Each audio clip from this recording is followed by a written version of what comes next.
Welcome back. I'm Barry Craig. What faith stresses the oneness of humankind and prescribes laws of personal morality and behavior as well as social laws and principles to establish the oneness of humanity? You might be surprised. My guests know the answer. They are Connie and Floyd Donley of Greater Gilbertsville, and they are members of the Baha'i faith. Not exactly a common denomination in these parts. Welcome to the program. Thank you.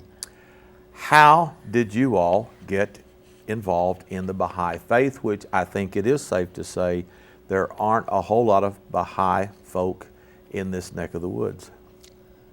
Western Kentucky does not have a lot of Baha'is compared to other religions, but we have them in Murray, in Paducah, out in Gilbertsville, Callaway County, various places around. The biggest concentrations you would find in probably Louisville or Frankfort or Lexington. Mm-hmm. The way that I became involved in the faith is I started dating this girl that had these ideas that I began to wonder about, because I had just come out of the military and we had been just drilled about the communist cells that were all around, and they sounded good till you got in them, and then you found out, and I just knew these people were into something. They didn't know what they were into. But the more that I looked at it, the more that I determined, I believe this is true. And that wasn't these people were being duped. I was the one that thought that I was so worldly, and I didn't know what was going on in the world that I thought I knew about. And this person you're referring to was? My wife, my current wife. I suspicion that. That was my first wife after 50-some years, and she's still my first wife. Well, congratulations. Of course, Donley, that's an Irish name. Yes. Were you reared Roman Catholic? No. Okay. I was reared Protestant. The orange of Ireland. Oh, the other Scots Irish. Yes, the other Irish. My father tells of when my great-grandfather came over, that they had found some other people from Ireland that were, just about a 4-hour buggy ride away, and they invited them over and they had meals. Then they went to the parlor and looked around, and there was the wrong people in a picture on the wall, and they just got up and left and never came back. Well, then, how did you get involved in the Baha'i faith? You were reared what? Baha'i. You were reared a Baha'i. Your Yes, family. My parents are Baha'i, and they grew up in the Quincy, Illinois area. I then became a Baha'i, but you really don't become a Baha'i until you can be raised that, but we have independent investigation of truth. That's a very important part of our upbringing.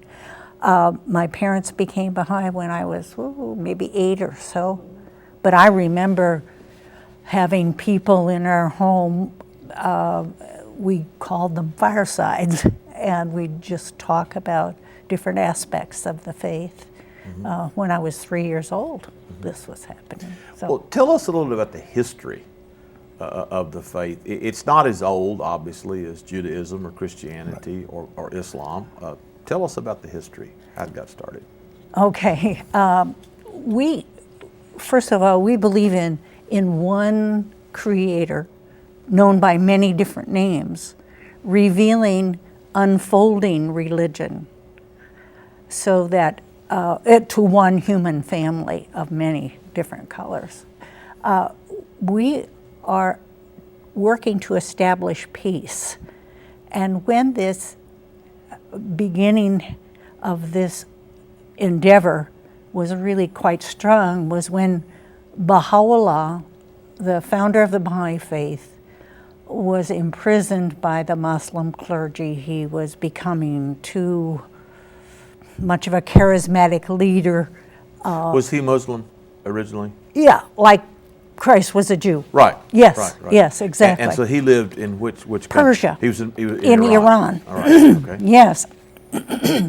And he wrote letters to the kings and rulers and religious rulers of the world at that time. And this was in the 19th century? 1800, in the 1800s, yes. 1863 to about 1868.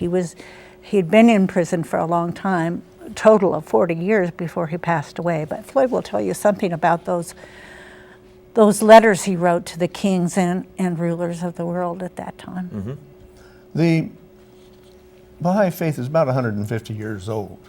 Baha'u'llah, the founder of the Baha'i faith, was born in the early 1800s and died in 1892 or 93.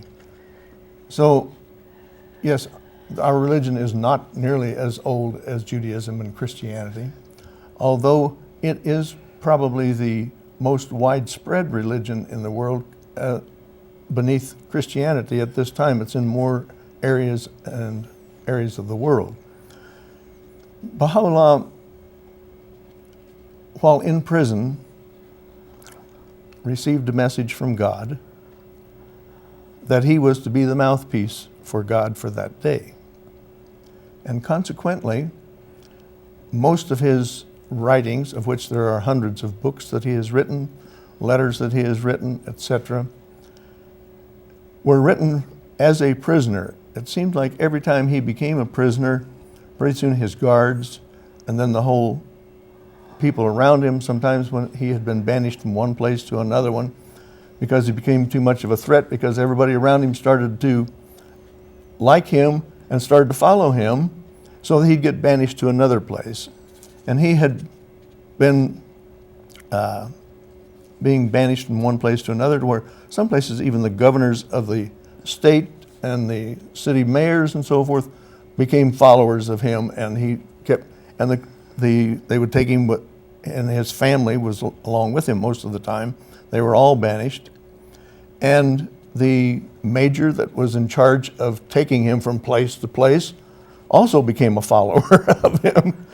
So it was a threat to the clergy at that time. But the later years, after he had been to Adrianople and Baghdad, etc., he finally was banished to the prison city of Akka in Israel. And that was where he spent the last 40-some years of his life, was in that area. The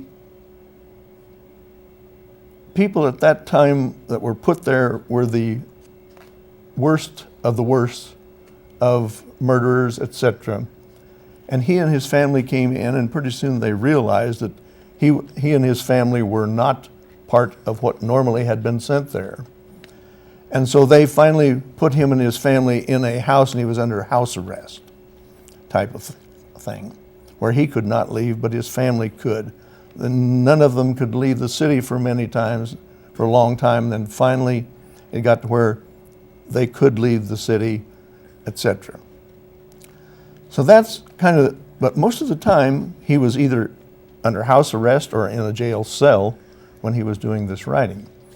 Now, in the 1850s, he wrote to all of the 1860s, he wrote to all of the religious leaders of the world, the Pope, many of the people in the Muslim religion, as well as the heads of state all over the world, from the Americas to the Queen of England to Russia, etc., for the Tsar there. And he explained to them that God would make them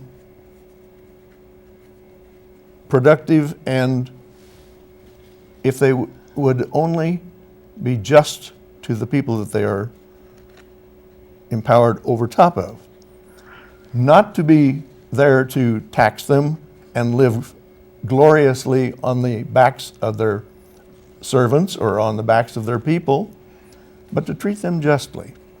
Well, you can imagine what the religious leaders and what the heads of state, like Napoleon III, said at that time to some guy that's in jail, and he's telling me how to run my country and that God would want me to do this for my people.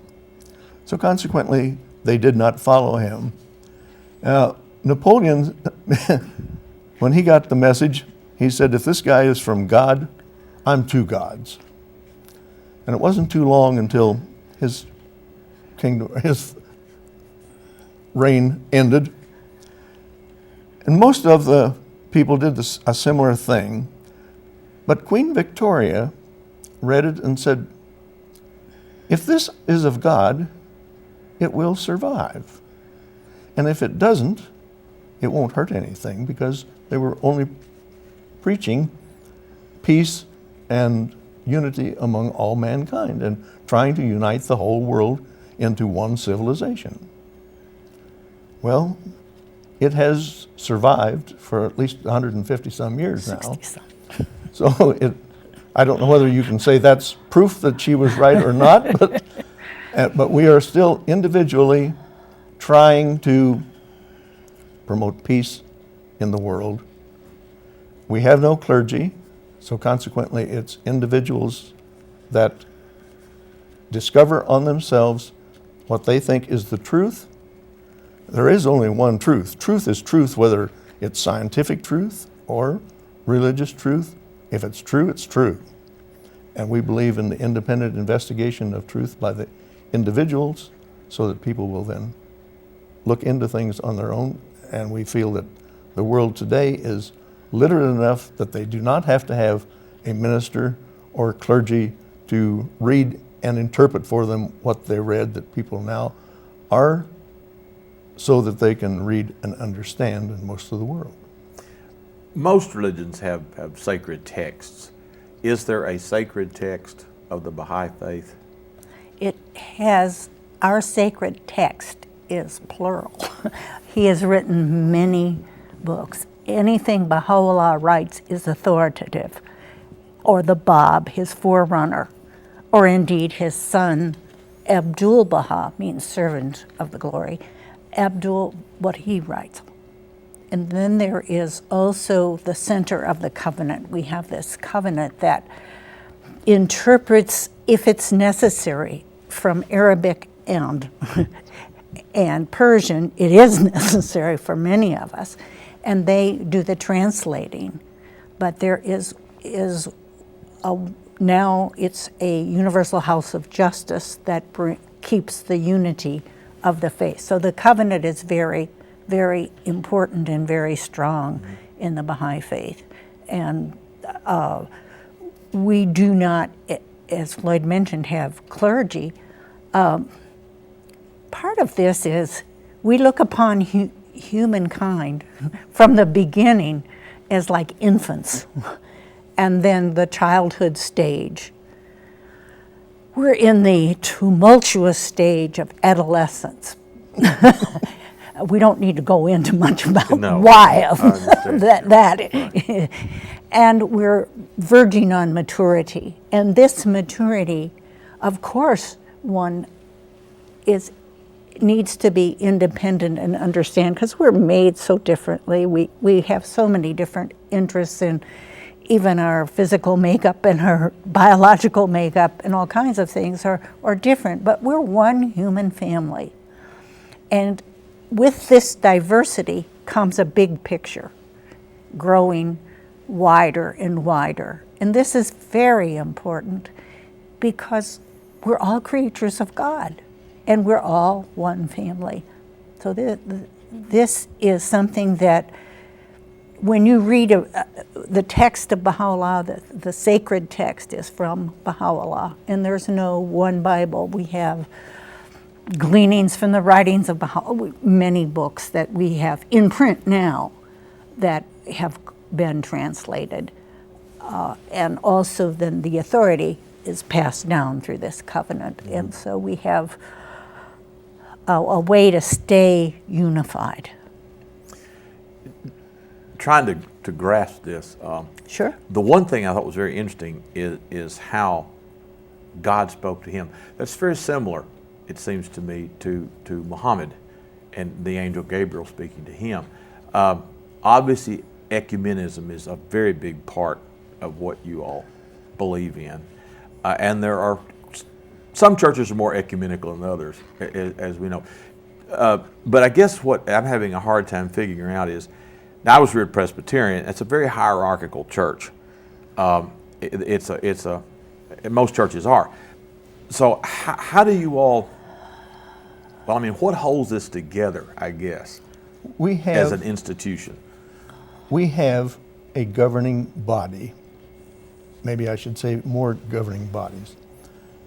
Locally, if there are 9 Baha'is in a local community, they are elected to run the affairs of that community. And the affairs of that community may be who's going to teach children's classes or who's going to do this kind of thing, whatever it may be. Do marriage ceremonies, etc., and funerals. Then there is a national body of 9 that are elected from each region. Now, Kentucky, the state of Kentucky is a region unto its own based on population, and consequently it has 1 delegate that goes to elect the National Spiritual Assembly. And that meets, what, once a year? Yes, they meet once a year and elect them. The National Spiritual Assembly then, all the National Spiritual Assemblies of all the countries in the world elect a universal House of Justice, we call it. And sooner or later, each of these will be probably houses of justice. In Iran, where the Baha'i faith started, Each of these local assemblies, will be. Mm-hmm. They got to where they were starting to function as houses of justice, as the court system there was not filling in where it needed to be. And people knew that were not Baha'i even, they could come to this house of justice of the Baha'is and they got justice. Where if they went to their local courts, they may not get justice. It depended on if whoever they were fighting against knew the judge or whatever was the way it was determined. But they knew that they could get a just decision from the Baha'is. Mm-hmm. As you talked about the hierarchy of churches or of denominations, we have basically not that hierarchy, but a group.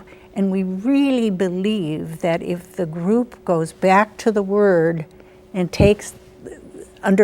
understands the question that's being asked, goes back to the Word and applies that, that's much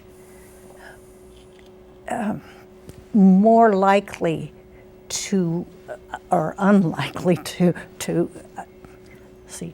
The group, the Baha'i group, as a consultative body, is more likely to get to the truth. Hierarchical things are, as we can see today, quite corrupt in many, many, many ways. And we believe, as we're on the edge of this maturity that was talked about, that we as a group, especially with guidance from the books we have, that the decisions, it really empowers people more. And it makes us realize that if this world is going to change into a peaceful world, it's got to change quickly. Again, in listening to what you all are saying, your faith sounds almost deistic in that there is a creator. Right. But of course, in the deist faith, the deistic view is God the clockmaker. You're familiar with yes, that. Is Baha'i somewhat like that? In other words, once God created this wonderful universe, then He left humans to fish or cut bait, so to speak. We don't have that feeling. We think that God is an unknowable essence who created the world, yes. This unknowable essence, we can't know God. We can know what He tells us through these manifestations or divine physicians or spiritual teachers sounds degraded, but we do have the personalized God because we know God by His characteristics: love, compassion, asks us to be honorable, truthful, loyal, have mercy, show justice in a group. We can show. We're supposed to show mercy to to each other, but not take on justice by wielding. And of course, those are principles of most religions. Why, of course. Now, obviously, there's a great difference between practice and principle oftentimes. But again, so ethics is the root of this. Your faith is ethics. I think that would be, It's also mysticism. yeah, also mysticism. But it's as with all religions, there is a code of ethics that goes with it, which is similar. God has not really changed much from Christianity as far as the ethics are concerned. Well, every faith has something like the Christian golden rule Of course. with Right. manifestations. That's pretty basic stuff. It all comes from God, and this we seem to have to repeat those ethical teachings. We fall away, something gets between us and God. Therefore, we think that the renewal of this manifestation of God, through whom God speaks, whether it's Buddha or Christ, or it's the Word of God, and that this now, because the condition we are, we're not really exactly one world in that we can't study this. I'm talking to a history person. We can't study world civilization. I don't think. I think we study the histories of various countries in the world, but so far we don't have that governing body that says, yes, we are all human beings and we all have certain needs. In the future, we believe we will. Well, obviously, a big part of religion is nationalism. Absolutely. And that is, Sad. yeah, well, Pardon me. One of the things yeah. the Baha'is believe is that before we can unite the world, we must eliminate all kinds of prejudice. Now, prejudice we think of is racial prejudice here in the United States, but there's sexual prejudice, there is national prejudice, there's religious prejudice, there are all kinds of different prejudices. We must eliminate those prejudices before we can unite the world. well, and going back to nationalism, eventually nationalism replaces religion as the main cause of European wars. And while oceans of blood have been shed in the name of religion, oceans of blood have also been shed in the name of nationalism. Going through some more things here, if I may look at some of this, high moral principles, trustworthiness, chastity, and honesty.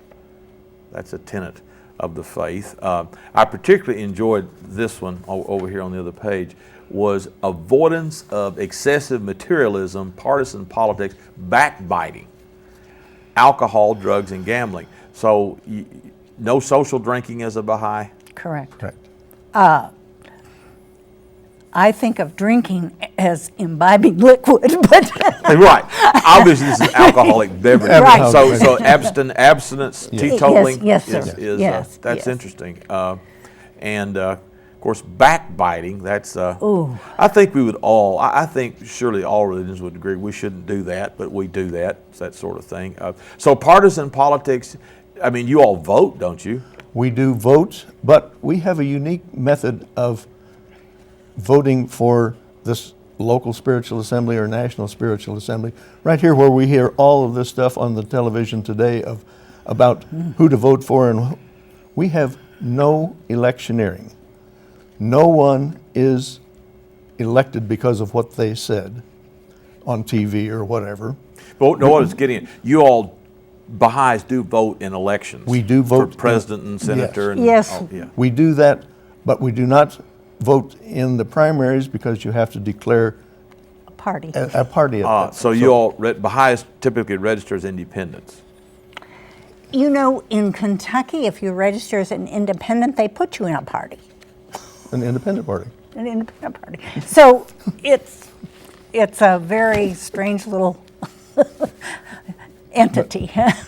So again, partisan politics, you eschew that. No That's partisan. exactly Well, right. another thing too, a lot of religions, a lot of Christians are evangelical.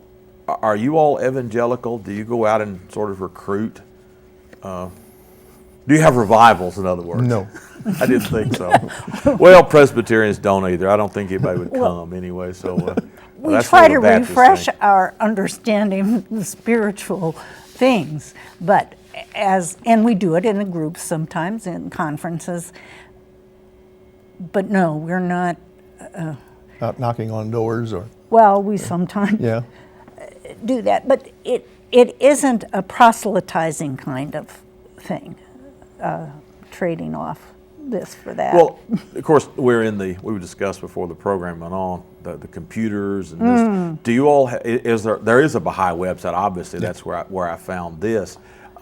Does that bring in members? Yes. Yes, it does. It's amazing the number of people that just find on their own here in Kentucky. We've had a couple just recently that in central Kentucky that called the National Spiritual Assembly and said, I want to be a Baha'i, how do I do it? Because they have read enough stuff either online or that they have gone to their libraries and found Baha'i books and have read and decided, yes, this is true. I have had 2 Baha'i students down through the years. It's been a while, but again, I marvel at the internet and who reads this stuff. I mean, obscure websites you think nobody looks at, well, they do. They must surf the net. We are rapidly running out of time. In the time we have left, could you all give us a contact phone number? If someone watching this program was interested in the Baha'i faith, how could they get in touch with you all, or whoever is the contact person? There are several. In Paducah, we have a 270-415-0664. If they want to be anonymous, there is a national spiritual number that they can call and leave a message and receive some literature. It's a 1-800-22 and the word UNITE, U-N-I-T-E.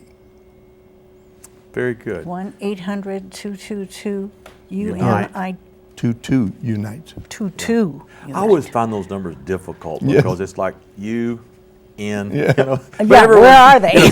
They're easy to remember, but they're kind of hard to punch in, at least Yeah, for I me. think so. In any event. Thank you all for coming. I enjoyed very this very welcome. much. My guests today were Connie and Floyd Donley of Greater Gilbertsville of the Baha'i Faith. I'm Barry Craig.